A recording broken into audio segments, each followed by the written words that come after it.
Finally टोळी सोडल्या सोडल्या अनुश्री झालेली आहे घराची कॅप्टन. आणि खरंच हे तिच्यासाठी कुठेतरी गरजेचं होतं. ती जर टोळीत अजूनही असली असती ना तर ती कधीही पुढे येऊ शकली नसती आणि कदाचित ती पुढच्या 2-3 आठवड्यामध्ये घराबाहेर पण पडली असती.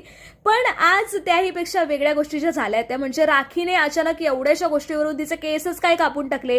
त्यानंतर तिने राडाच करायला घरामध्ये सुरुवात करून दिली. त्यानंतर तिने जे अंडे होते आणलेले होते ते सुद्धा फोडून टाकले. म्हणजे खरं तर या गोष्टीवरून घरच्यांचं जास्त लक्ष तिच्याकडे जावं म्हणून तिने मे बी केलं असेल.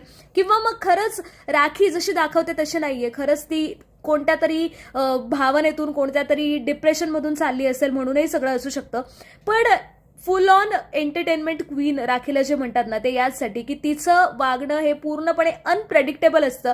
आणि अनुश्री कॅप्टन झाल्याची तिला अक्षरशः तिला आनंद सुद्धा तिने अनुभव दिला नाही. आणि हा सगळा राडा करून पहिलाच अनुश्रीचा कॅप्टन्सीचा दिवस तिने प्रॉपर हेल करून टाकलेला आहे.